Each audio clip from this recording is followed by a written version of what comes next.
Welcome to my last tour of conference. I'm sort of nostalgic. It's been a ride, and it's been a wonderful experience, and I appreciate all the kindness and warm fuzzies.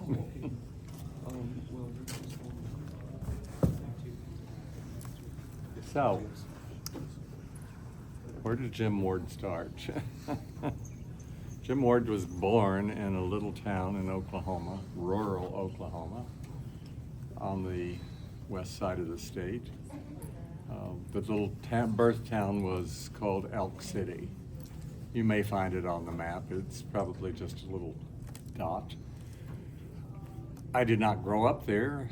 That's where I was born. My mother had grown up in a little town called Leedy, about 45 miles north of that. And 45 miles north of Leedy is a town called Woodward, and that's where I grew up. It's getting close to the Oklahoma Panhandle, but in that part of the state. I was born in 1941, about 6 months roughly before Pearl Harbor and the beginning of World War II. Oklahoma, especially rural Oklahoma, and I don't mean this is in any derogatory way. Rural communities are not exactly the best, most conducive environments for anybody who's different. And I'm gonna be honest, I was different. I am different. I was the typical, nerdy kid in school, the one that didn't care about sports or, all of the other stuff that most kids care about. I liked music. I was passionate about music. I'd listen to the Metropolitan Opera on the Saturday afternoon broadcast, which I'm surprised that it even got broadcast in Oklahoma, but Texaco had a nationwide hookup, and there it was. I loved it. I loved all kinds of especially classical music. Listened to some of the other stuff that was on the radio in those days, but that was my passion. And it was not exactly a great environment, as I say, for a kid growing up, especially one who didn't quite fit in. I was going to be one of those kids that grew up to be gay, although who would know, in those days, there was no talk about those things. My parents were quite religious. They were Presbyterians. I was raised in the Presbyterian church and grew up there all the way. I'm sorry. I'm a little frazzled, so if I stumble some, you'll hopefully forgive me. And there's a lot of, I'm trying to find out who I am, and I have kind of a convoluted path growing up. So I'm kind of back and forth between places and towns and trying different things.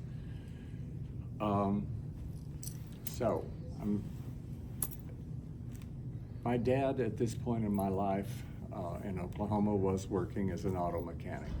And he and I think I got a lot of my dad. He was also one of these people who was always tinkering, always finding solutions to problems. MacGyver hadn't happened that early, but we were kind of MacGyver-esque, is that a word? Trying to figure things out, crafting things, building things.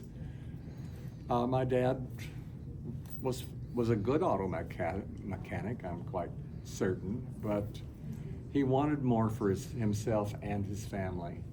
So when I was 11, just in time for me to hit puberty, we pulled up stakes and moved to a town called Colorado Springs.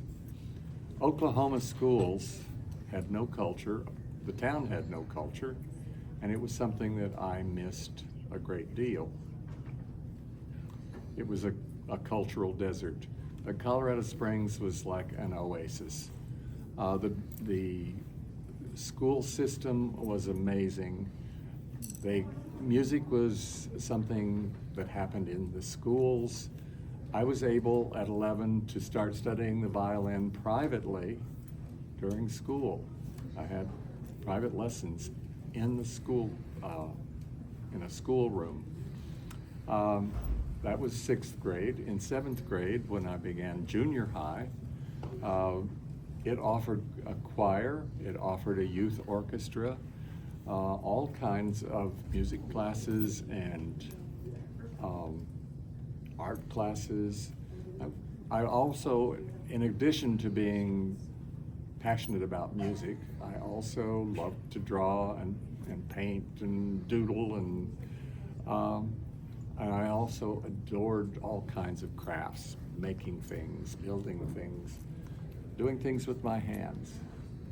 So we moved to Colorado, and as I said, it was kind of an oasis. We've become very affiliated with the First Presbyterian Church in Colorado Springs, and I'm having a lot of difficulty with the subject of sex. You know, here I'm in, you know, all of those hormones that happen to us in puberty, and not knowing anything about it because it's not something that my family ever discussed. So I finally got up the courage to go and talk to the church's youth minister, Reverend Bill Tatum. He's not in the timeline. By the way, check out the timeline. I encourage you. This is your final opportunity before, close up the exhibit tonight. But at any rate, I have some consultation with Reverend Bill, who's very sympathetic and explains to me the facts of life. And not that long afterwards, I have my first sexual encounter. And who with? Reverend Bill. Now, I'm not of legal age yet, so I know this sounds shocking. I know this sounds like child abuse, which technically it was. But I was a horny teenage kid, and I welcomed the advances. But, you know, I don't want to give you the wrong idea. This is not something I support at all, but in my own personal case, you know, I feel kind of conflicted. I welcomed his advances, although it never really went very far. It was involved a little bit of heavy petting after church one Sunday evening, and the lights have largely gone out and there's nobody else around. That was the extent of that. But it wasn't too long afterwards that I had my first sexual encounter with another human being, who happened to be my best friend David from high school. So I guess in a sense that was kind of consensual.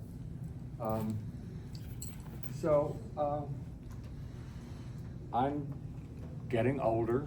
I'm reaching graduation from high school, and it's at that point of, you know, what am I going to do with my life? What kind of a career am I going to follow? Well, I was just absolutely passionate about music, and I wanted to become a professional musician. So I applied for and obtained a scholarship to the Eastman School of Music in Rochester, New York. They actually gave me a $500 scholarship, which was kind of remarkable when I think about it. So off I go to Rochester, and it's kind of the first time that I've been to a much bigger city. It was a miserable year. The weather was horrible. The dean of the school was a homophobe, and She had an elaborate spy network and was informed of everything that went on.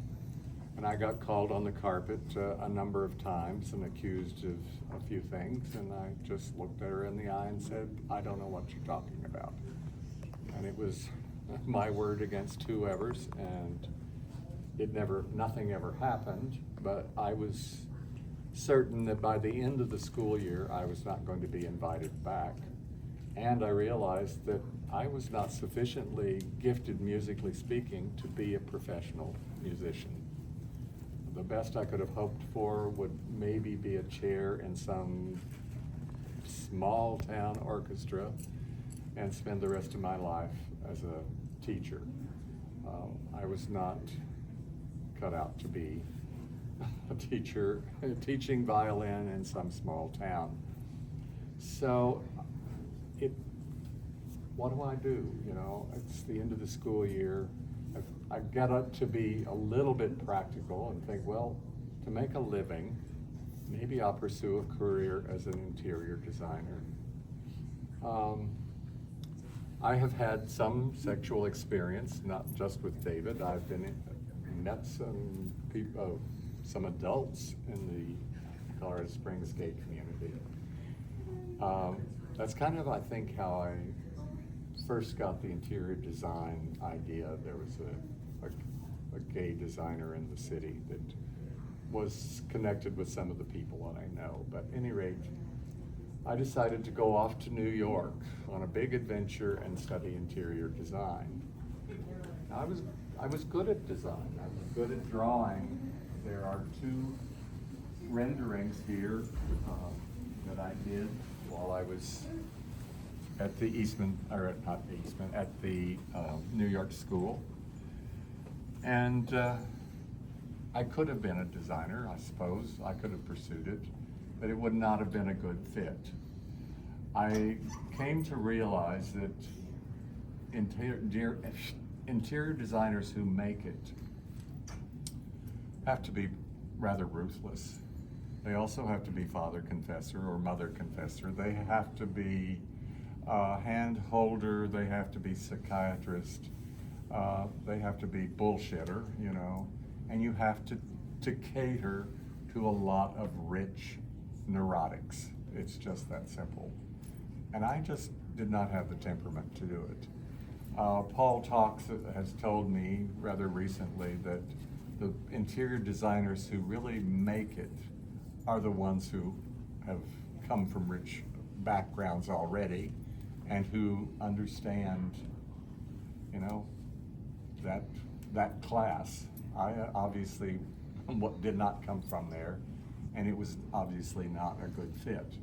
So what do I do next? I've been in the New York School of Interior Design for a school year, and I decide, well, I'll go back to Colorado. I'll go to the University of Colorado in Boulder, and I'll major in fine art and minor in music, in harp. That was one of the lovely things, at least from Eastman School. I had started studying the harp and become quite passionate about it, and have played the harp ever since for my own amusement. I'm not terribly good at it, but it has given me a lot of enjoyment. So I was able to minor in harp at the University of Colorado.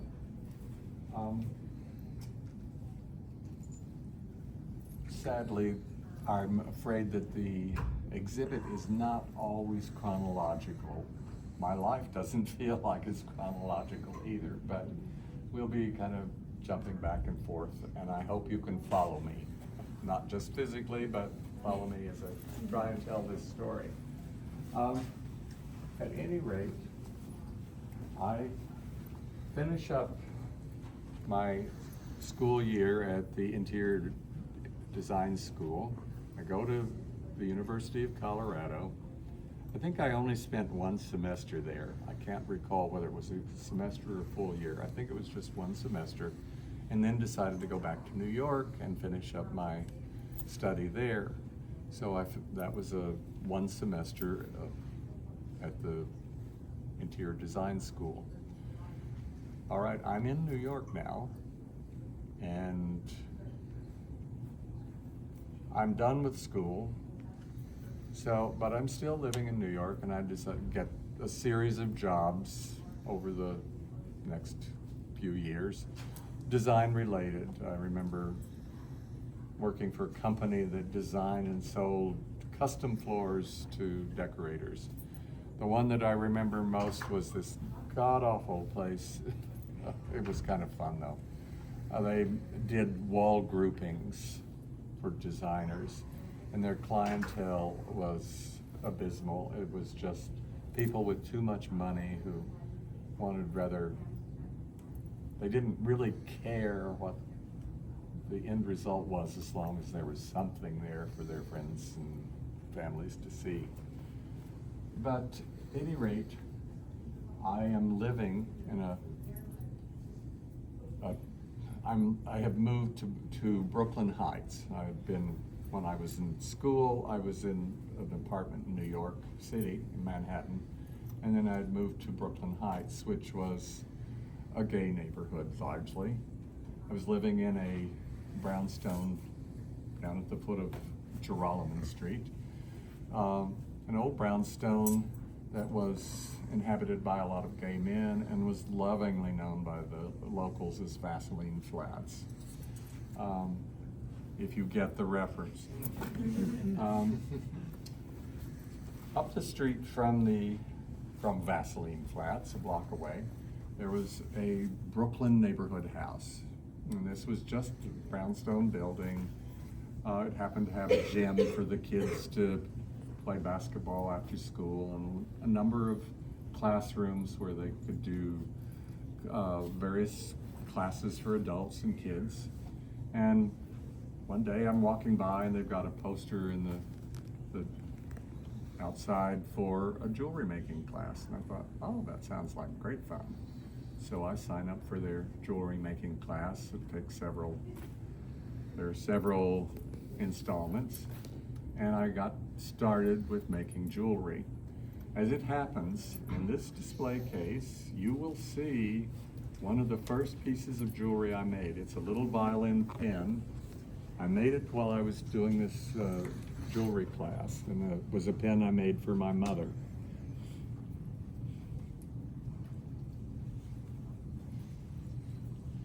So I wanted to send a Christmas card out that year, and I had this bright idea of creating a silkscreen. I started to do silkscreen prints. So I did this print for my Christmas card that year. It was 1968. It's called Brotherhood. It's hanging upside down, but it hopefully conveys the message of how interlocking people of different ethnicities can exist together. There's this sense of togetherness. That I sent out in '68. The following year, I recreated it in a different set of colors and sent that one out as well. Well, I had this idea of this whole series of what I called my puzzle people, and in my final years in Colorado, I did some, and then I pursued some more after I moved back to Colorado.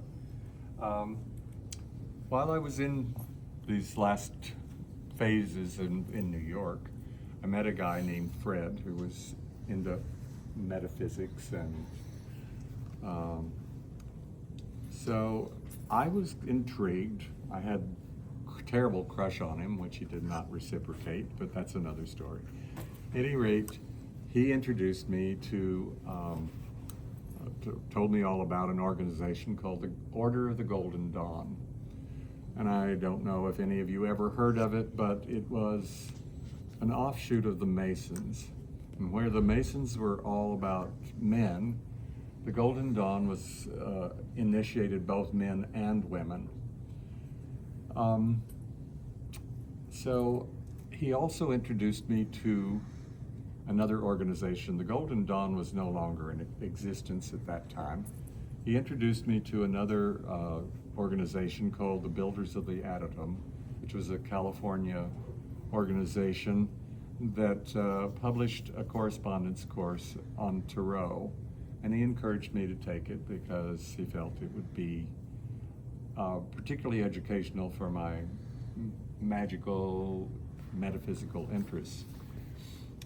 I did so subsequently, and the BOTA has their own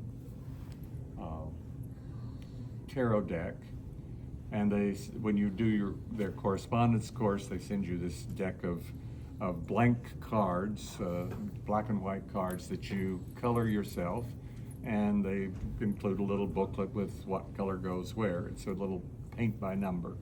That deck is in the case over here. One of the people in the Golden Dawn, who I suspect most of you have heard of, was a man named Aleister Crowley. He was apparently quite a rogue.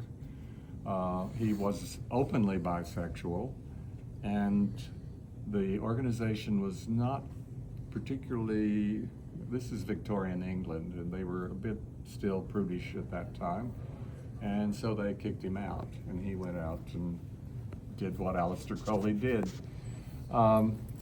One of the books that he published was a reference called 777, which is nothing more than a bunch of lists, essentially, of correspondences between all kinds of metaphysical things like planets and astrological signs and grades of the lodge.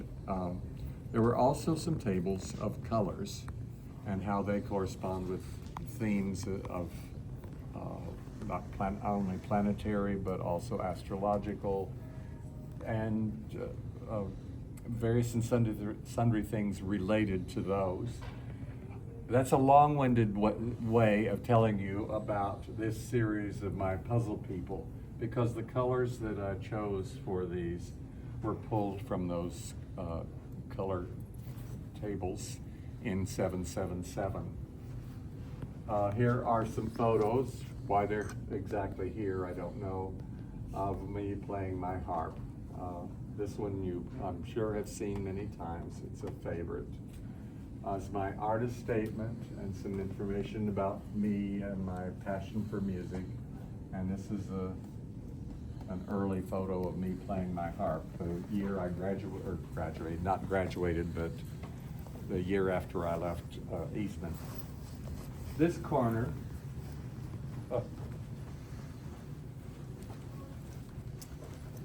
these objects date mostly from my time at the University of Colorado. I took a sculpture class, and one of the class projects was sculpting in modeling clay a man who was the model for the class that day. And then the next assignment was to recreate this model in whatever way we felt like we wanted to interpret him. And my interpretation was this figure made from flatware. I stole some of it from the restaurant I was working in as a busboy, and some of it I bought from a local thrift store. The base is actually an antique hot plate.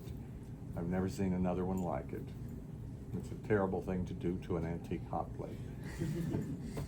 And the glass dome is a wire sculpture that I did. It's not my best effort, but Paul wanted it as part of the exhibit, so I present it to for your interest. On this table is a photograph, or three photographs. The one in front is a sculpture I did in clear resin. This was actually dates from quite a bit later, but he's listed in 1964, which is not accurate. At any rate, it has not survived. It got broken, and that was the end of it. This is another sculpture, photos of another sculpture I did when I was in sculpture class. It's sheet metal, and was roughly this wide, this deep, and so high. It was the metal was painted black and with yellow stripes. Kind of changing locale again. And after I have gone to New York, moved to New York after the university, I took one of my design-related jobs was home furnishing display at Gimbel's department store. How many of you remember Gimbel's, if at all? It was a competitor of Macy's. And at any rate, I got this job. I lasted at it for 6 months before the head of the interior design department decided that he didn't like me and got me fired. I needed a sculpture, or needed some kind of focus for this room that I had designed. And I decided, well, I will, under an assumed name, I will sell them my sheet metal sculpture. I changed the stripes from yellow to white and put it in the room. Somehow, magically, this newspaper clipping has survived a photograph of that room display that I did, including this sculpture. So check it out. We go this way. There's still a little bit of art to visit. Some more of my silk screen prints, and this giant painting that I did. This was done while I was still in New York. It was influenced by a German artist named Joseph Albers. He wrote a book called The Interaction of Color, and he talks at great length about how colors react to one another. If you study this painting, you will assume that the two triangles are different colors, but they aren't. They're exactly the same color, but because of their backgrounds, they appear different. I titled this piece Counterpoint. So, we are back in New York for the moment. That we have reached a pivotal point in my life. I have been all this time trying to find my career path, to find out who I am as a person. What is it that makes me me? And this is one of the critical points in my life. One of the two most critical points in my life. In Brooklyn Heights, I don't remember the street it was on, one of the main little thoroughfares there in Brooklyn Heights, there was a little bookstore, and it was owned by two gay guys who turned out to be two gay leather guys. And they introduced me to the gay leather scene in New York. And it was one of those magical fits. It was just, I just slipped into it like it was made for me. It fit. It changed my life. I knew really at that point who I was. And I knew that this was where I was going from here, somewhere, but I knew that this was a jumping off point. I joined, thanks to the two guys were named Steve and Mark, and thanks to them, I joined the New York Motorbike Club, which was a gay leather club. There's a photo of me in my leather finery. How many motorcycles were in the club? Did you ride motorcycles, or? Some of the guys did. It wasn't a requirement, but a lot of the guys did. It was a name. I don't know. I don't know how many of them actually had motorbikes in New York anyway. It's not exactly a conducive environment. But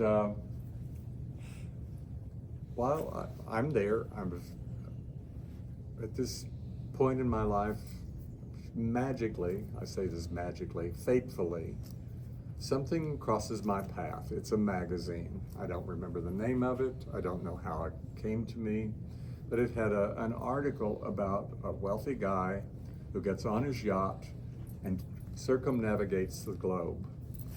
And when he gets home, he decides to have an ear pierced.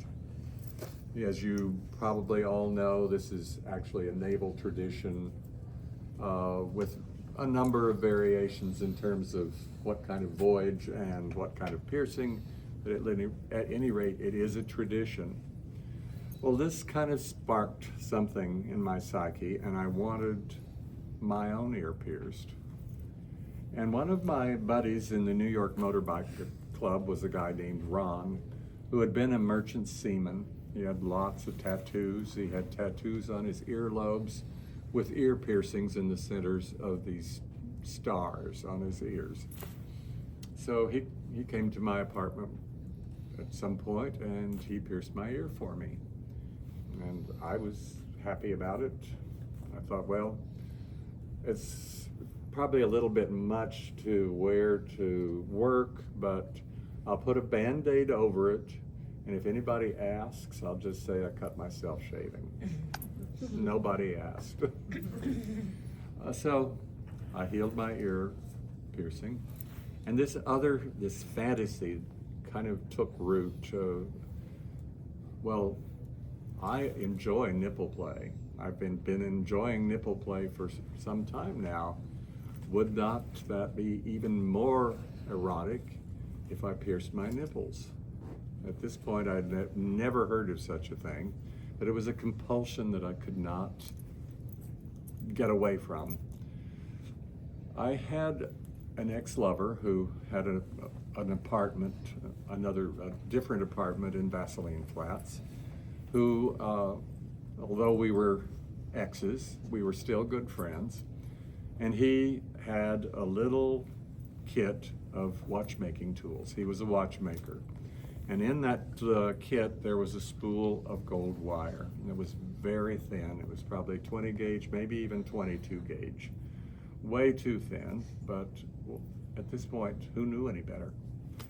So I stole a little bit of it, and I made two little, to call them rings is kind of a stretch, but ring-shaped objects. And so I got up the nerve one weekend. I soak a wine bottle cork and a push pin and the rings in a little alcohol, and I pierce my nipples. And I'm sure you all have had the experience of dropping the transfer, losing the transfer.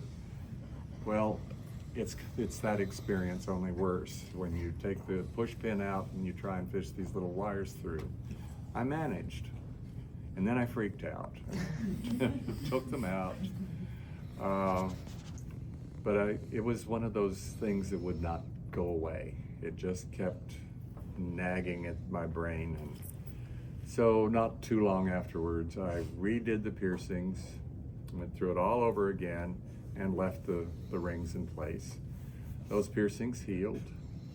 I had them for many years until I developed Kaposi sarcoma in the 90s and needed chemotherapy.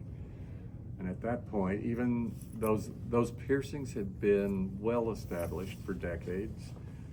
All of a sudden they started to weep, and I was not ready to deal with them at that point, so I took the jewelry out, and they closed up overnight, and I was never able to get the jewelry back in. But that's a totally different story. When I had been at the University of Colorado, I had carried on an affair with a guy named Bud. He lived in Denver, and we had an on and off relationship. I was in Boulder, so it wasn't really conducive to, being together all the time, and it was okay. But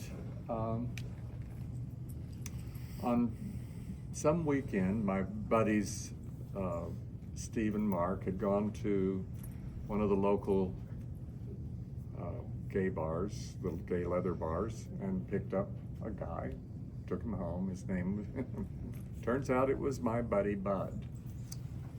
I'm kind of getting a little out of sequence here. I've now got my nipples pierced, and I have being very closeted about it, feeling like a freak and weird, and obviously nobody else has ever done this. And lo and behold, I'm at this local gay leather bar at the foot of Christopher Street in the Village, and they've got this light over the bar, and standing under it is this hunk, bare-chested, with gold rings in his nipples. His name was Fernando. He was something of a local legend. I never had any real experience with Fernando.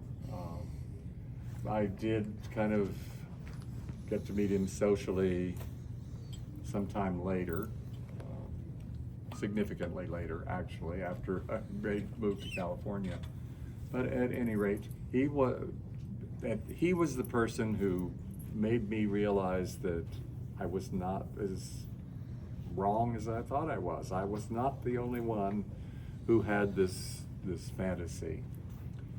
So, lo and behold, Steve and Mark have picked Bud up, who's there on vacation, and by accident, we were all run in together, and I reconnect with Bud. We kind of picked up where we left off. And by the time he's ready to go home, he says, "Oh, please move back to Denver." So I said, "Okay."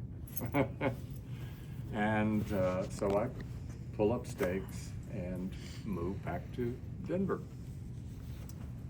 Come on around, folks. We are now getting close to the pivotal, the other place where things start coming together. When I was in Denver, towards the end, I had a buddy named Victor, and we were both in an encounter group. How many of you know what an encounter group is? It was a form of group therapy where a bunch of people get together and talk about their issues. There's usually a therapist who moderates. So Victor and I are together in this group, and he says, "Oh, I read this really remarkable book called The Primal Scream by Arthur Janoff, and it's just amazing." And I happened to see a copy in the bookstore one day, and I picked it up and read it. And good old Dr. Janoff says, "Oh, my primal therapy will cure whatever ails you, including homosexuality." Now, at this point in my life, I have zero issue with my sexuality. However, I have had a lifetime of depression, and I thought, well, I would like to do primal therapy and see if it will help me with my depression. If my sexuality happens to change, which I cannot envision, then so be it, but that's not why I would do it. So I went into primal therapy. I was there for almost 2 years, and after a year and a half, I sort of came out of the therapy mind frame and started getting back into life. And that brings us to 1975, which Paul calls kind of the year.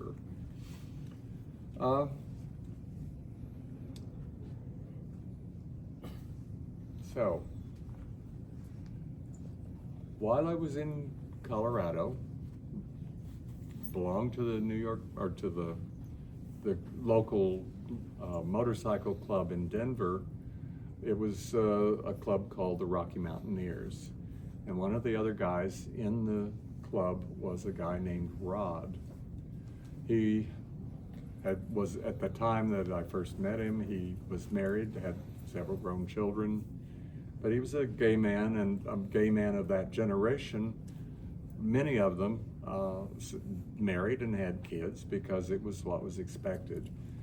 He had reached a point in his life where he said, I'm done, my kids are grown, and I'm going to leave for California to live my gay life, which is what he did. He got on his Harley. Here's a picture of him on his Harley, and took off for California. So I find myself in Los Angeles. We're both in LA at the same time. I'm wrapping up therapy. He is driving a bus, and his route is from downtown, between Hollywood and downtown LA. And it's his regular route. He picks up this guy, Tom, on a regular basis, and Tom works at the downtown library. And very often Tom will sit behind the driver and they'll chat during the commute. And one of these excursions from Hollywood to downtown, a guy gets on the bus and he has an ear piercing. So their conversation that day turns to the subject of piercing, and Rod says, oh, I've got this buddy who's got pierced nipples. And Tom's immediate reaction is, I would really like to meet him.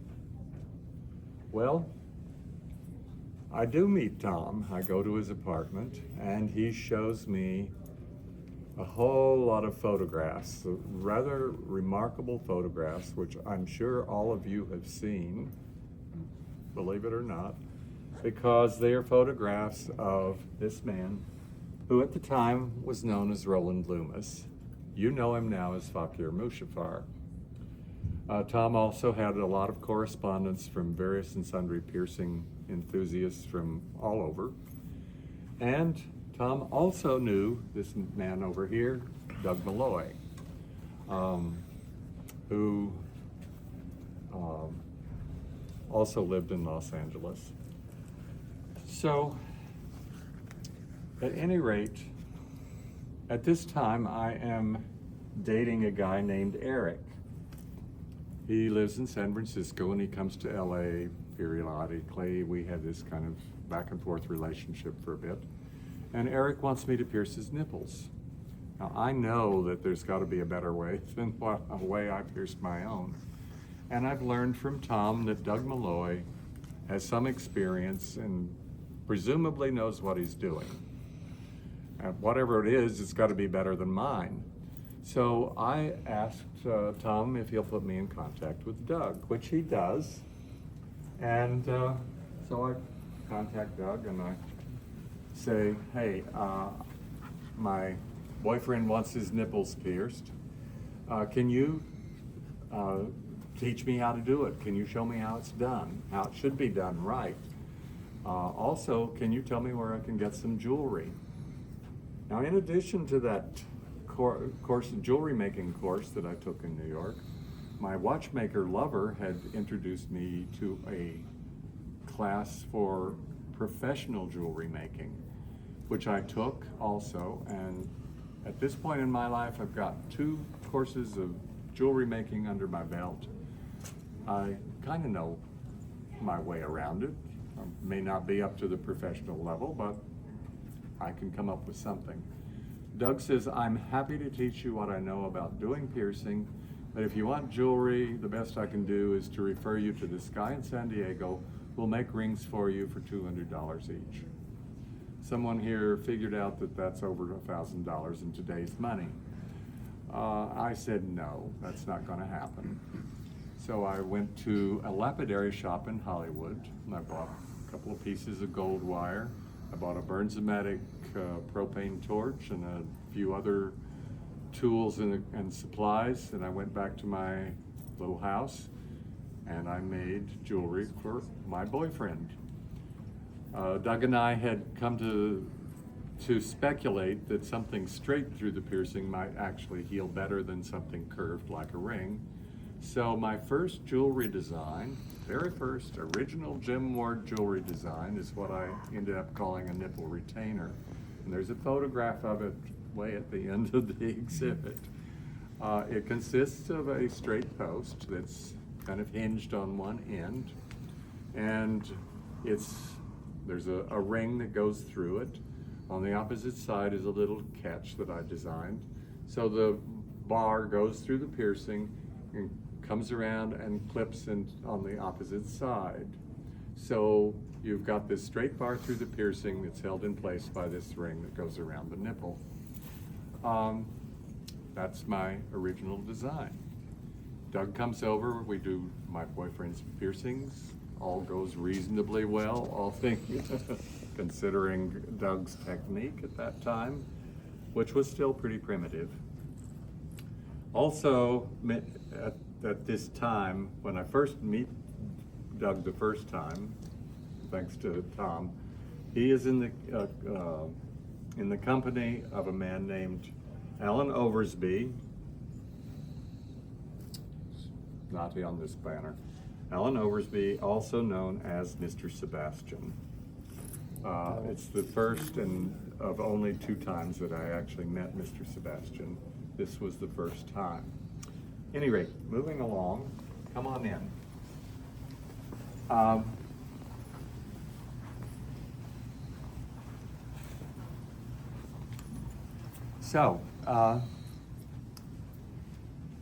Doug calls me up. I've done Eric's piercings, nipple piercings, and Doug calls me up soon after, and he says, let's go have lunch. There was a favorite little restaurant called the Red Room that we went to, little Swedish place. And we're having our meal, and Doug says to me, you know how to make jewelry. I can teach you how to pierce. I think you should start a business. There is definitely a market for this. I said, I have done a lot of corresponding with piercing enthusiasts from all over. I've also put ads in the local gay rags trying to meet gay guys who are interested in piercing. I've got this list of about 100 names I think we can use to start out with mail order and start to grow a business, and I'm even willing to finance it. Doug was a millionaire. He had a degree in electrical engineering, some patents. He worked related to the film industry, and he had a license for the southwestern corner of the United States for the Muzak Corporation. And I suspect most of you are too young to have any exposure to Muzak, but it was lovingly known as elevator music. They took all of these popular tunes and they watered them down, and they played them in the background on elevators, restaurants, doctor's office, dentist's office, wherever you went. There was Muzak. He made a lot of money. He was well-to-do, and he lent me a little bit of money to get Gauntlet started. So, what do we call it? What do we call this business? It hasn't become Gauntlet yet. Doug has some ideas, some mythological possibilities. Saint Sebastian came into the conversation, and I wasn't particularly impressed with any of those. At that time, previously, I'm not sure at what point, I had made a wide leather watch band. It must have been 3 or 4 inches wide. There was a row of pyramid studs on each edge. And one night I'm sitting on the couch watching TV. I take the watch band, the watch off, and set it on the end table. And at a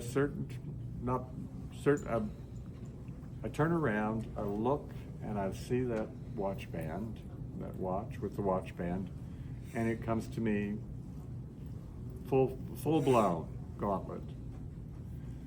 And the associations of the word gauntlet. In English, we have 2 phrases: to throw down the gauntlet, which is the challenge, and to run the gauntlet, which is an ordeal. And as far as I'm concerned, starting a business in particular is both of those things. It is definitely a challenge, and it can be very much an ordeal. Hopefully, it doesn't stay that way, but it is.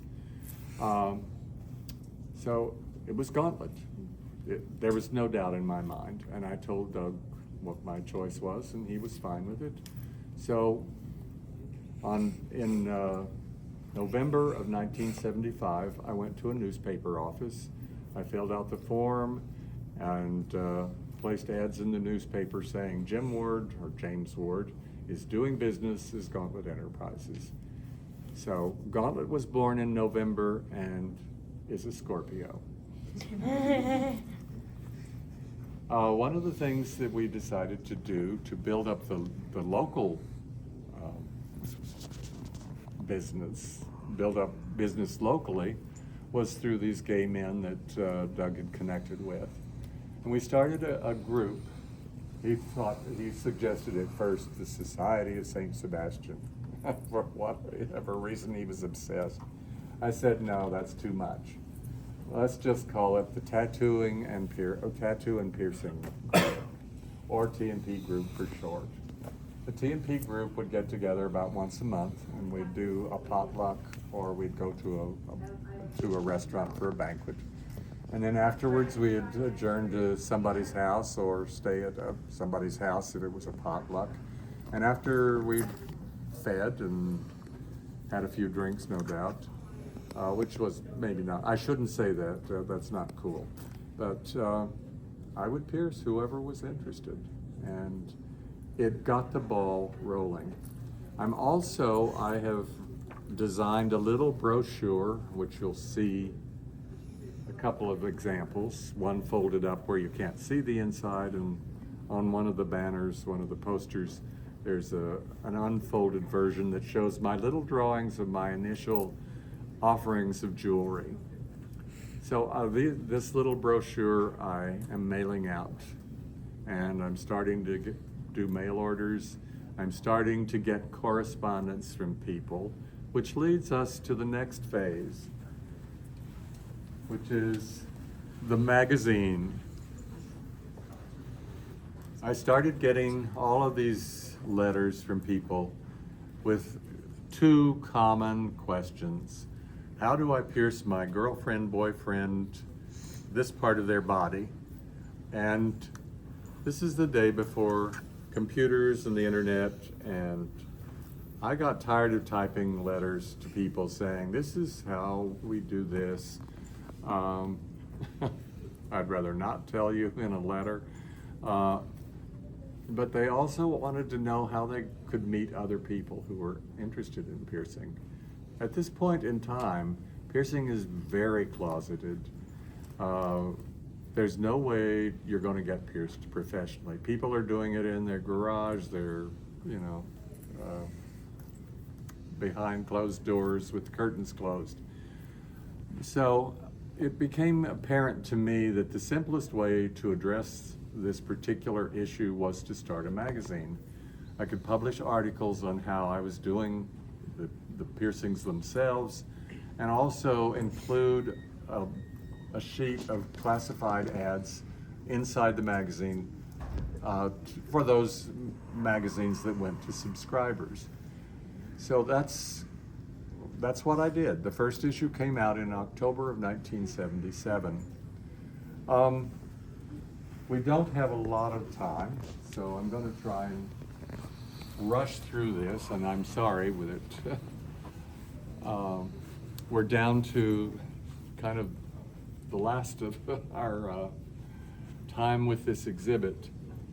On this other wall, opposite wall here, is what may be the largest collection in the world of the artwork of Bud Larson, a gay artist in LA, who I commissioned to do almost all of these drawings for PFIQ. 14 of them were front covers of the magazine, and a lot of the rest of them appeared inside the pages of some of the other issues. I want to talk briefly about tattoo conventions, which also played a part. Actually, I don't know whether I would do or not. We don't have a lot of time. Let me just say that I did take a table at the 1977 Reno Tattoo Convention. I had a vending space. I did piercing in my hotel room. I did a demonstration on the floor, and I thought we were well received. It was also the premiere of Fakir Mushafar, who did a performance, a sideshow performance at the final banquet, and was thenceforth known as Fakir. Tattoo Sammy and his wife were there. We got a good reception, but Don Ed Hardy, who had received the Tattoo Artist of the Year award, and was not impressed. He was very, very unimpressed, and he gathered enough support to ban body piercing from future conventions, tattoo conventions. They eventually sent out, I think it came with the form to apply for a vendor space the next year, and it said, there was a space down at the bottom where it said that ITAA, the tattoo organization, will not rent vending space for body piercing or anything else, and this is a quote, that gives tattooing a bad name.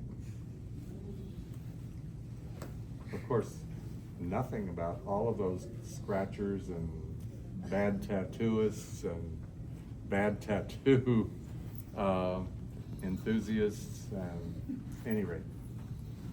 So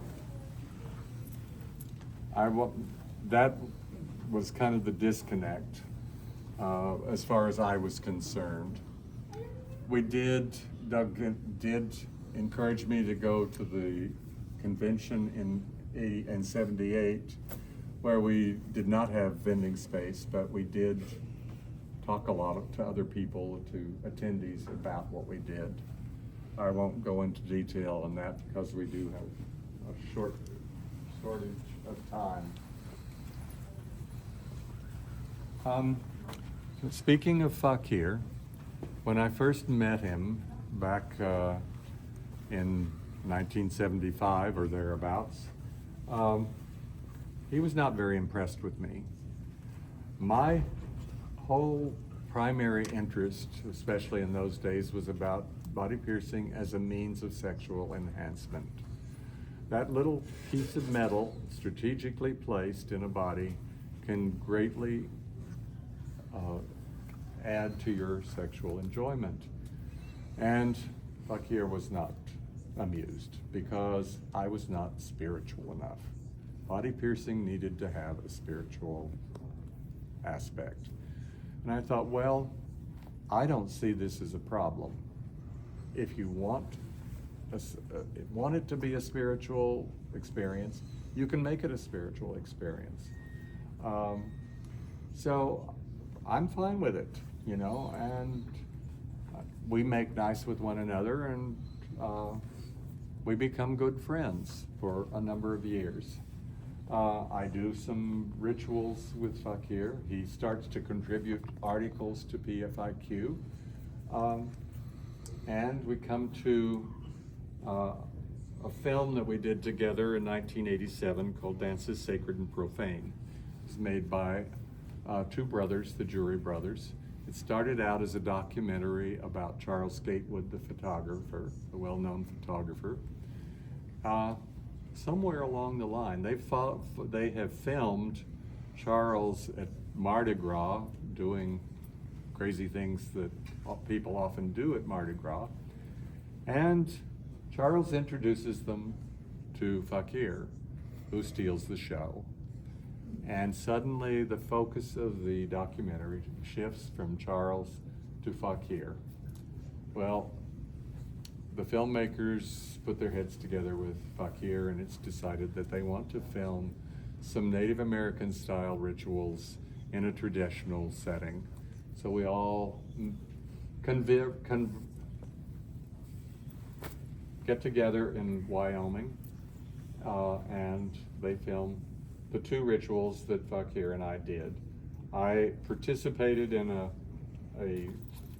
tearing of flesh and assisted in a hook hanging. The film took a while to get finished because they had to raise funds to do the final cut and get it released. It was not ever particularly successful. The title I gave to the film, actually. After the filming was complete, we went back to the hotel and had dinner, and the subject of what do we call this film came up. And as I told you, I had studied harp, and there's a very famous piece. You ought to look it up and listen sometime. There's a famous piece for harp called Dances Sacred and Profane. I said, this expresses what my concept of what this film is about, and the filmmakers agreed and titled it that way. As I say, it did not get great distribution, and eventually got picked up by a video company and retitled Bizarre Rituals. These were the days of video rentals, so I suspect a lot of people may have seen it at that time under that title. Eventually, the Jury Brothers, I heard back from them, and they had released it on DVD. Then they kind of disappeared, and I have no idea what happened to them. Fakir bought the last 400 copies of the DVD and subsequently sold some and gave some away. I was told by someone who attended one of my earlier tours that video, the video under its original title, is on YouTube. So we'll move into this gallery. On the right here are banners of a number of the original piercing pioneers, and I encourage you to spend a little time looking at them. I can't begin to enumerate all of these individuals. On the other wall, the opposite wall, are the covers of all of the first 50 issues. I say the first 50 because the last issue dates from, what, 1990? Yikes.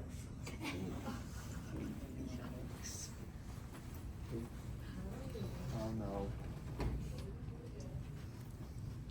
Pictures alive? Be careful, don't cut yourself. Wow. Any rate, there's a whole history of kind of a evolution of the magazine. The first 14 issue covers were by Bud, and he's popping up, inside the magazine for quite a few of the other issues. With 25, I commissioned him to design little side panels for to go beside the photographs. We started to color with issue 15. It was only on the front and back cover and the centerfold. That's how we were able to afford to print it. And that was the situation all the way through issue 50. As you know, I trust you know, there were 50, and there's now an issue 51, which was not completed in 1997 because we ran out of money, and Gauntlet was in the process of going under. So, any rate, additional pioneers here. This would have been nice to have probably earlier in the exhibit, but these are all of the Gauntlet catalogs, including this first one that has the drawings in it. There's a price list here with this crazy formula I put together to calculate the price of your jewelry when the price of gold was going nuts. I had a customer who begged me to do a magazine binder so he could put all of his magazines together as a collection.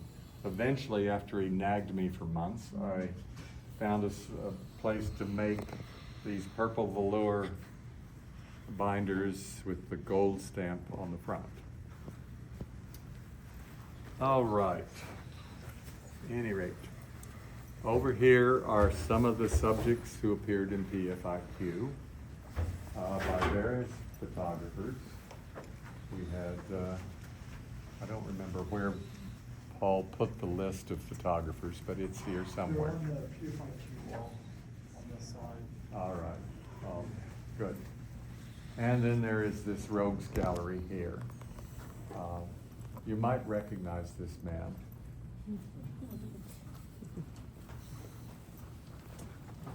This banner actually probably should have gone earlier in the chronology. Gauntlet opened its, I started Gauntlet in my funky little house in West Hollywood. As I said, it was mail order and I was doing piercings, the T&P group.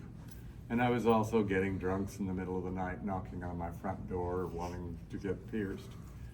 And I knew that if I was ever going to have any legitimacy and I was going to grow this business, I'd have to have a storefront, which I eventually did, right on Santa Monica Boulevard in West Hollywood. And I opened the store in 1978. Over the years, we eventually had 4 shops and a franchise in Paris, France. The second one was in San Francisco, then in New York, and finally in Seattle. At any rate. And piercing blows up. 1989 is kind of a key year. The book, Modern Primitives, comes out. Paul does the Aerosmith video, Crying, piercing Alicia Silverstone's navel, allegedly. She had a stand-in. And piercing goes nuts. Everybody and his brother or sister decides they can make a quick buck by opening a piercing studio. Doesn't matter whether you know what the F they're doing, but you can make a buck. The tattooists who have previously wanted nothing to do with us suddenly see dollar signs and start offering piercing services. So it really just goes nuts. Fakir and I have unfortunately split by that time. He starts to offer piercing seminars. And he and I kind of tangle over it, not because I resented him doing it, but he's giving these people who take his weekend seminar a certificate, leading them to believe that all they need now that they've got this weekend seminar and this certificate, they are now qualified to go out and open a shop. I said, this is irresponsible, it's dangerous, you should not do this. He backed down, thankfully, and did not continue to do that, but I also figured, well, maybe Gauntlet should do its own seminars. So that is what we proceeded to do. And that brings me over here to another one of the banners.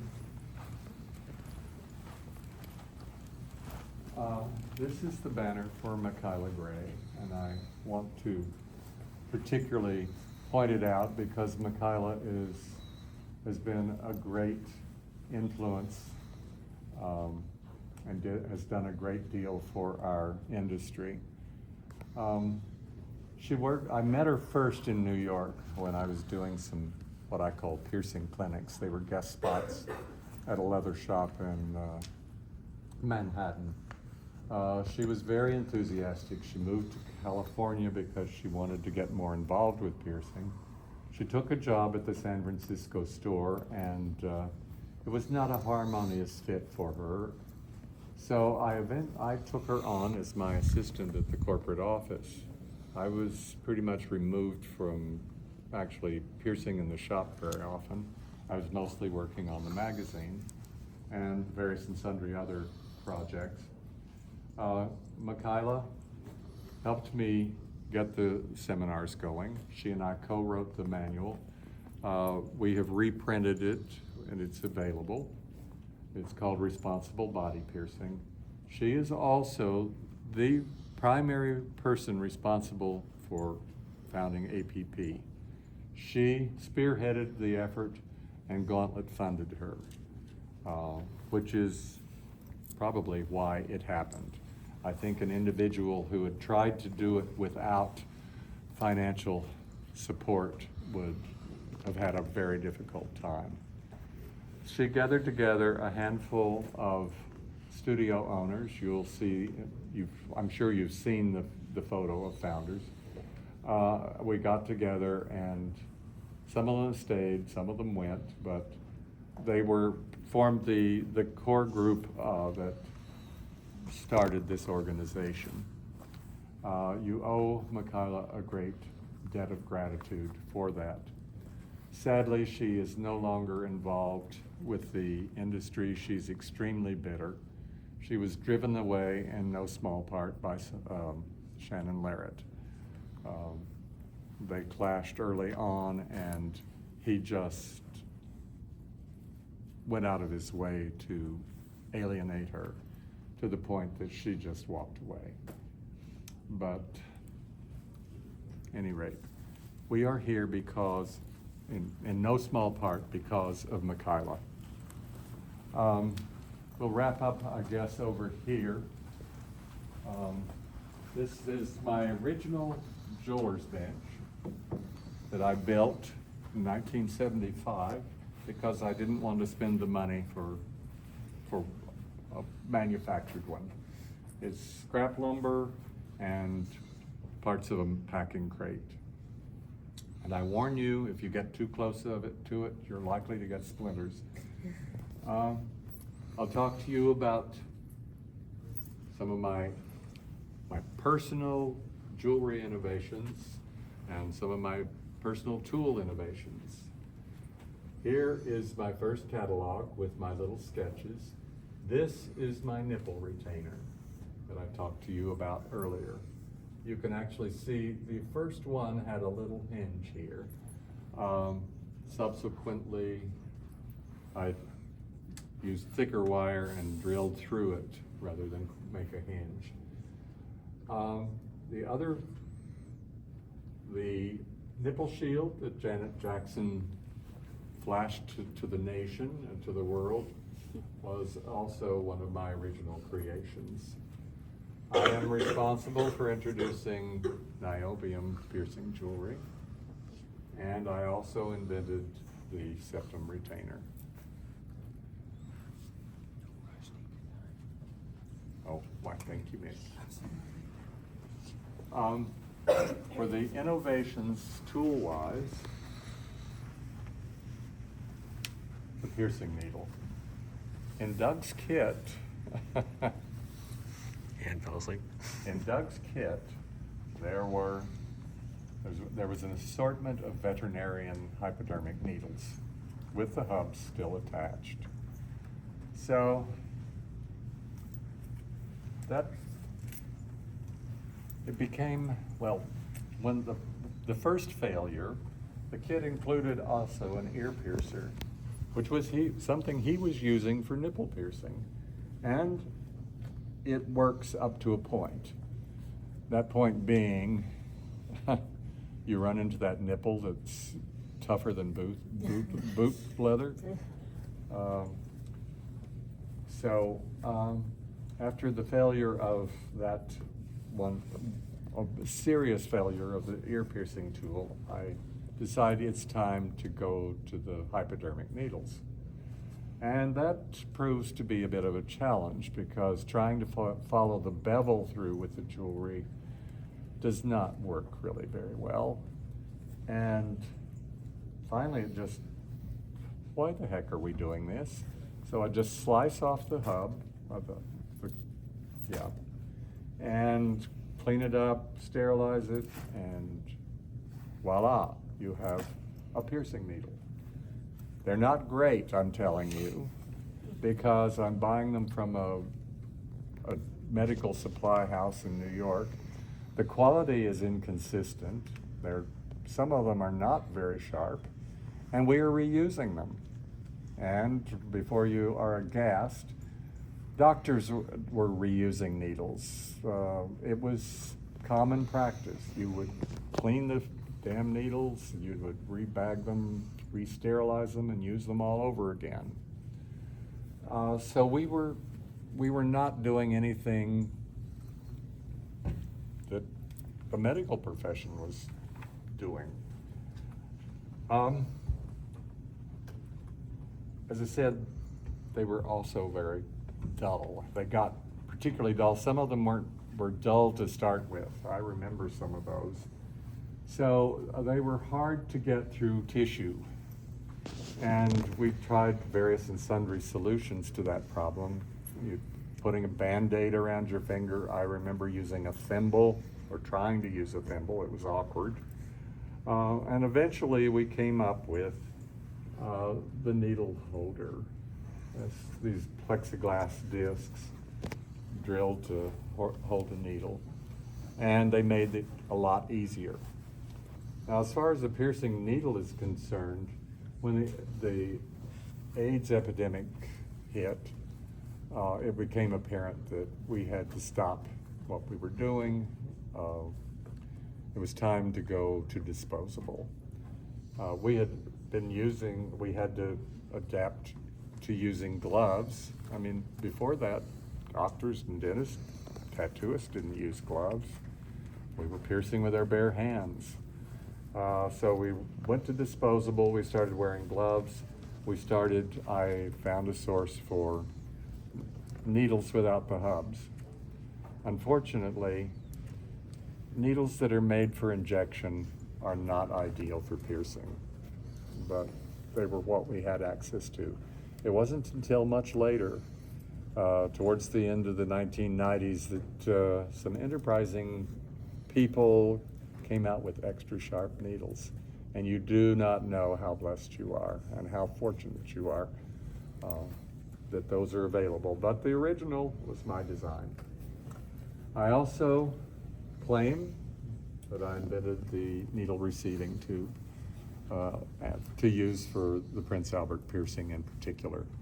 Up until that time, I was doing Prince Alberts the way Doug had taught me, using a wooden Q-tip, putting it into the urethra and piercing into the end of the Q-tip.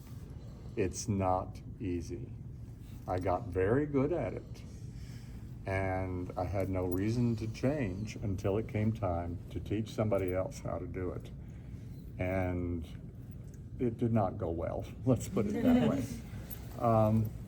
So I'm out driving one day, and it just, why don't I use a tube, stick it in the urethra and pierce into it?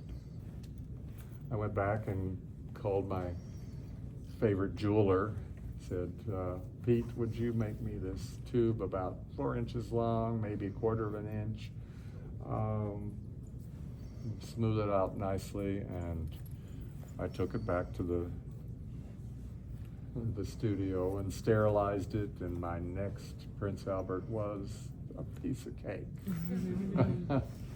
And you are the benefactors. Yeah. Also, I personally claim the invention of the septum forceps. In Doug's original piercing kit were these weird-ass forceps. I have no idea what they were. That they just had these two ends, these claws that come together, they're pointed and they kind of overlap. And I could see no point. You couldn't really pierce with them because they're offset. So, at any rate, they'd hung around for years. They were just there. And I'm sure some of you, if not all of you, know what a pain in the ass septum piercings can be. They're hard as hell sometimes to get straight. So I had the inspiration of trying to make this forceps and see if it would make things better. So I took this crazy ass pair of forceps to my jeweler Pete, and I said, solder, showed him, drew a picture, solder some tubing on the ends like this, which he did, and lo and behold, we have septum forceps. Some people love them, some people can't stand them, but whatever works. If freehand works better for you, go for it. But at least it's an alternative, and it's one of my innovations. So there are samples in here of many of these things. I encourage you to take a look. There's some jewelry designs. There actually is this septum tusk I made for my own septum piercing. It was these little horns, little half tusks, you could buy as curios. These happen to be ivory. This was before the ivory ban. And they have a little gold connector that's threaded. After the ivory ban, you could still buy them, but they were made out of bone. And we offered bone tusks of this sort for some time. And that was before people began to stretch their septum piercings. Wanted to keep them small. My metaphysical interest, I joined a coven in the 1990s, and well, actually before that, 1980s. And this was a pentagram pendant that I made for myself of silver and gold. So, any questions? Who was your first apprentice at the Gauntlet? Who what? Who was your first apprentice? My first apprentice. Oh, that's hard to say. Trying to remember, there was a guy who worked for me. I don't remember whether it was George or Joe or Brad. I've lost track. It's been too many years, but they all date back. All right, thank you all for coming. Thank you. Thank you. I'm sorry to have rushed you through, but I wanted to at least hit some of the high spots. Jim, was there a moment in this whole history that you felt like was your high point, or the golden age for you? My golden age was really in the 70s, before AIDS, and it was the golden age, I think, for a lot of gay men. AIDS just decimated the community. So many men died, not just men, but a lot of gay men died. It was a heartbreaking era. So I consider my golden age the 70s.